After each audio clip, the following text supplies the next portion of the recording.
up and say something. I am your host and creator of the show, Deedre Daniel. And today I am speaking with myself. That's because I don't have a guest. Several things happened this week, which we could blame on the largest supermoon of 2022. It's called the buck moon. It's called that because male deer or bucks fully grow out of their antlers in July. But none of my guests are named Bambi, so that really has no bearing other than acquiring useless information, which I love to do. This week has been nuts. People are acting stranger than usual. I don't know if you're noticing it as well, but it just seems like everything's just a little bit off. I had my annual physical this week and had to fast for that routine blood work on Monday where they check your glucose levels. I think it's glucose, vitamins and whatnot. And my results came back yesterday blank. They took the blood, but they didn't do part of the test, and no one knows why. And I hate needles. I hate needles. I have these wiggly veins that slide away from the nurse like they're playing dodgeball. And I walk out of there with my arm all bruised up. And by the next day, it just looks absolutely terrible. And people always give me these odd looks for days. I mean, who knows what they're thinking? So the thought of having to go redo that test with time I don't have, also being stuck 1,000 times, just makes my blood boil, which will probably mess up the next test. They'll say something like, ma'am, your blood is exceptionally hot and we're going to need more of it. Anyway, I heard that emergency rooms tend to fill up during full moons, and I thought perhaps there was some sort of cosmic energy thing going on. So I read somewhere that this full moon is in Capricorn, and I don't really know what that means. So I dug a little further and I found this snippet, which I'll read to you. Astrologer Lisa Marie Kiss of Be Mindful Studio says the full moon in Capricorn is opposite the sun and Mercury in Cancer. This axis describes our home lives, career, family, nurturing environments, and structures.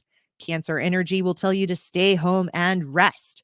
The message is to know when it's time to slow down, enjoy the moment, and remember the important things in life. Let your mind, body, and soul rest. I don't know about that. Frankly, I'm getting a little annoyed with the whole self-care movement. It's like everyone's lounging around with cucumber slices on their eyes, proud of napping instead of getting shit done. I don't know. I feel like we need a little bit of balance. Everyone's talking about the hustle and then suddenly everyone's relaxing all the time. Like, I think we could do it all without talking about it, quite frankly. Anyway, all of that aside, I don't have a guest today due to a lack of planning on my part and my need to hire some staff. As US President Truman said, the buck stops here. So it's my fault. I recently recorded a show for today's episode with a very lovely and interesting person, but the interview was it was a little bit dull. It was it was a little boring. And he and I both agreed it wasn't what we wanted to put out there. So we agreed we would record again soon. And recording wasn't a pressing issue because I had two other recordings already scheduled this week. And I was so proud of myself because I thought I was going to be ahead of schedule, or as they like to say in Britain, schedule. I was going to be ahead of schedule. With all these, extra shows in the can. Then one of those guests needed to shift their schedule. And let's face it, interesting people tend to be busy. So this meant my entire show's success was hanging on one person who backed out 1 hour and 45 minutes before showtime yesterday due to a sudden health issue. Probably because he read that horoscope and decided he also needed to let his mind, body, and soul rest.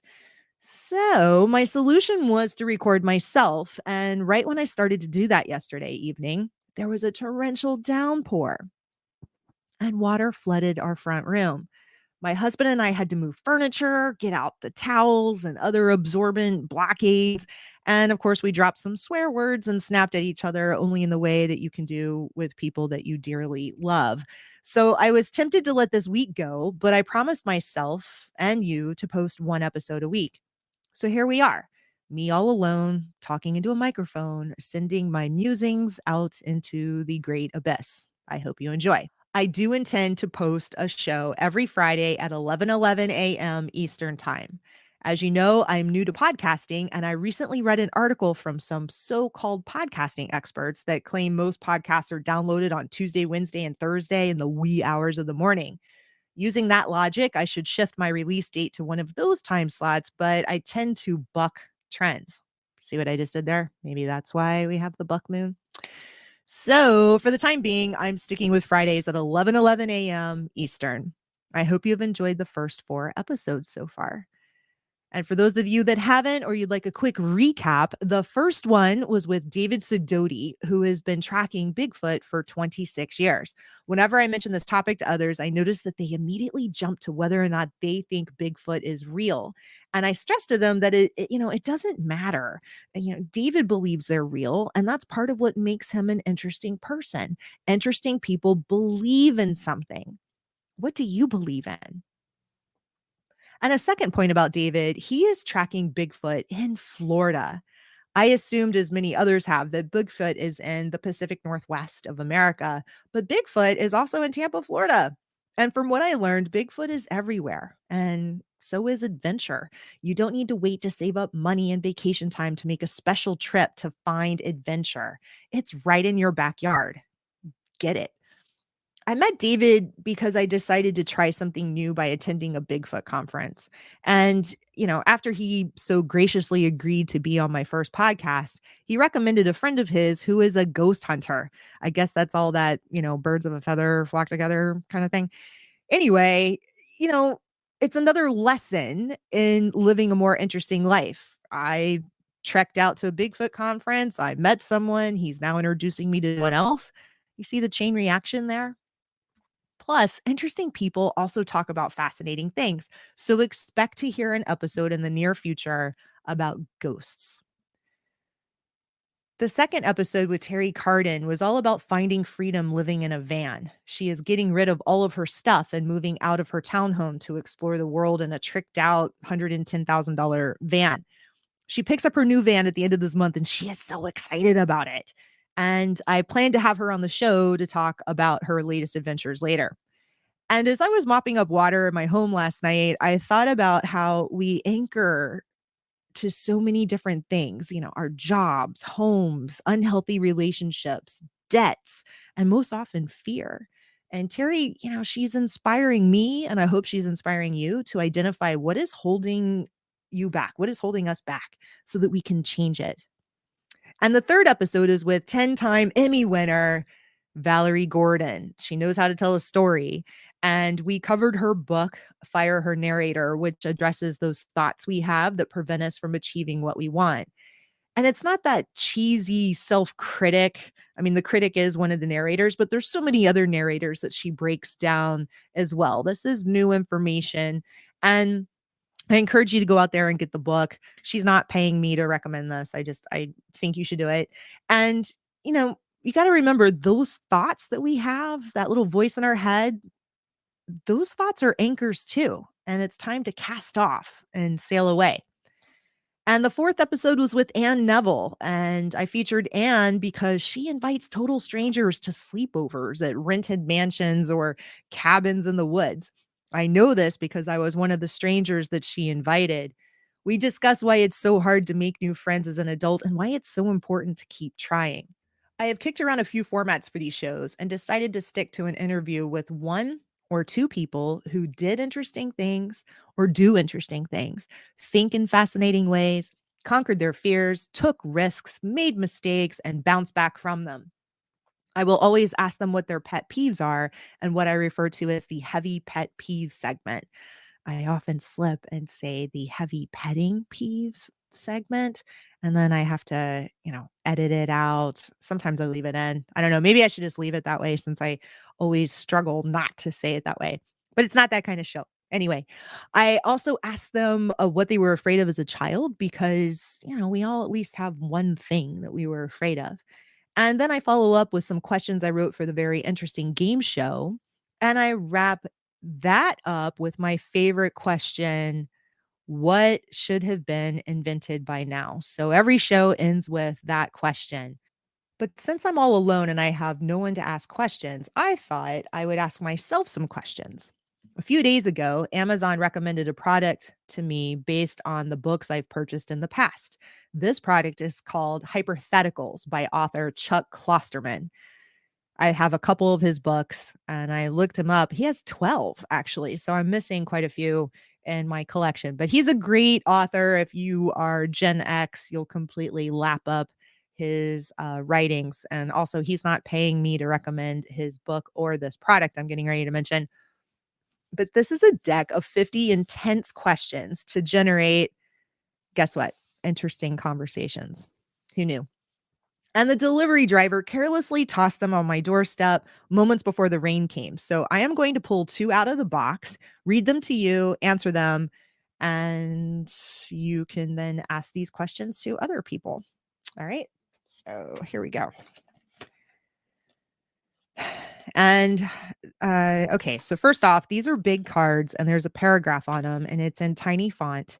And I might trip up or stutter or have to reread. And I'm apologizing now.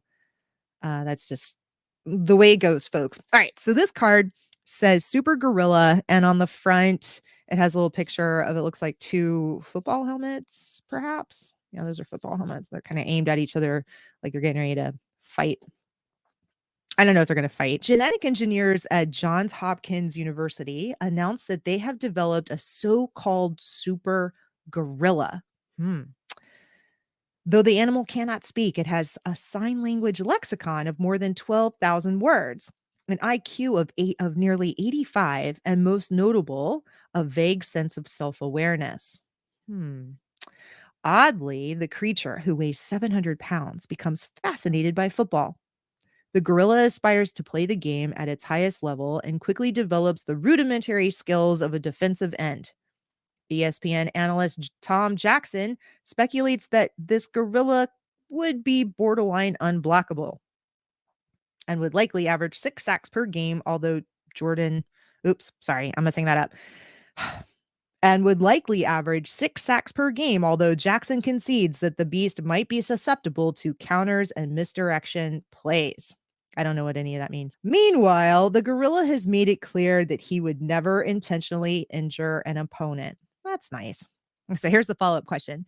You are commissioner of the NFL. Would you allow this gorilla to sign with the Oakland Raiders? When was this deck made? Copyright 2010. All right, so Chuck Klosterman is not a futurist, but maybe Chuck is a futurist because, I mean, if you're going to watch a gorilla play football, what better place to do it than Las Vegas? It seems very appropriate, actually. I'm going to say something that is not going to make a lot of you happy, but it's just the way it is. I think American football is kind of boring. And the reason why I think it's boring is it's a game of inches, and I just want them to get the ball to the other side. Like, hurry up already, run, get it there. And if there was a gorilla playing football, I would watch it so much more than I do now. And really, I only watch it now because other people around me like football, and I'll throw back a few beers and hang out. So that's my football knowledge. It just sort of rubs off on me that way. But yeah, I would totally go to a game if there was a gorilla playing. But this question is if I was the commissioner. So that means I have responsibility. So I would probably allow 5 games just to test it out. And that would allow public discourse to take place. It allows the gorilla to even see if he likes playing, because how often do you want to do something and then you get it and then you realize, like, you do, or you want something and you get it and you realize, I don't really like this that much. Like, a lot of it's in the wanting, right? And he might not enjoy flying to other games, or he might hate early morning workouts. I mean, he could totally change his mind. Also, I'm sure attorneys need to weigh in on contracts and set up laws about animals, signing them and all that kind of stuff. PETA's going to get involved. And like, how much do you even pay a gorilla? And when the women athletes find out that they're being paid less than a gorilla, can you imagine the discourse for something like that? Of course, the gorilla is probably going to fill more seats than a lot of the women's sports do today. So, there's that argument as well. So, can other animals play? Can they sign contracts too? I mean, that's just opening up all kinds of questions. But I would say, yeah, let's do at least 5. and let's see what happens. Let's see what other animals come forward and want to play. And maybe it's a whole new type of sport. So that's my answer for that one. Okay. The next one, it says the mind killer, and it looks like a chess set. No, that's not a chess set. That is, I think that's a cemetery. I think there's a guy looking at a cemetery. It looked like chess at first. Those are headstones. Okay. So here's the question. You become friends with a charismatic Spanish insurance salesman who claims to be a mystic. Hmm. At first, you think he is just an interesting weirdo, but then a mutual acquaintance mysteriously dies in his sleep, and your Spanish friend tells you, I killed that guy. I killed him with my mind. Huh. You find this disturbing and inappropriate, but you decide to let it go. 2 weeks later, an unpopular local politician dies in his sleep. I killed that man too, says your Spanish friend. I killed him with my mind. This is annoying and tasteless, but once again, you let it go. The next day, the Spanish insurance salesman called you on the telephone and says, check the newspaper and see what I did with my mind. It's in the entertainment section. When you open the newspaper, you see an obituary for singer-songwriter Tori Amos. Is she dead? She's not dead, is she? Hold on a second.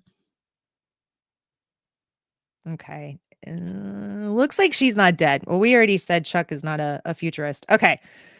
All right. So let's just pretend she's not dead yet. The article says she all right. So hold on. So Tori Amos, the article says she mysteriously died the night before. Technically, this proves nothing, but you nonetheless confront your Spanish friend and tell him that you've grown tired of all this hypothetical mind murdering and you are no longer wanting to be his friend.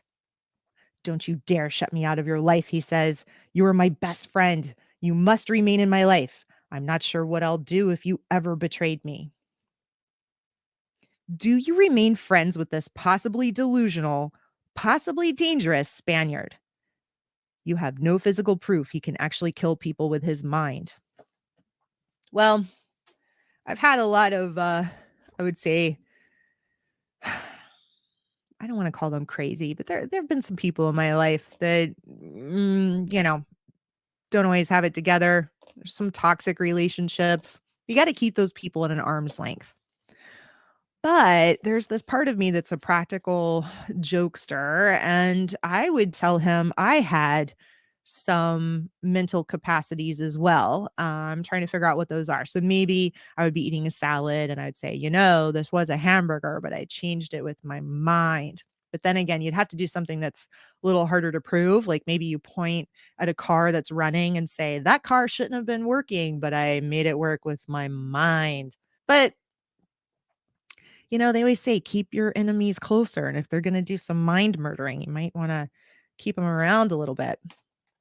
So those are my two answers. I'd love to hear yours. I do have to run. I'm on week number 8 of working with a company called Ad Leverage. We are working through my course, How to Be More Interesting Than a Cell Phone. And we are on, like I said, week number 8 so far out of a 12-week program. And after that, I have a podcast recording with Sean Durham, who left his safe corporate job to chase his dreams of being an author, actor, entrepreneur, and all-around showman. And he's making it all happen, and it's really exciting to watch. So I will see you next Friday at 11:11 a.m. Eastern. Until then, be interesting.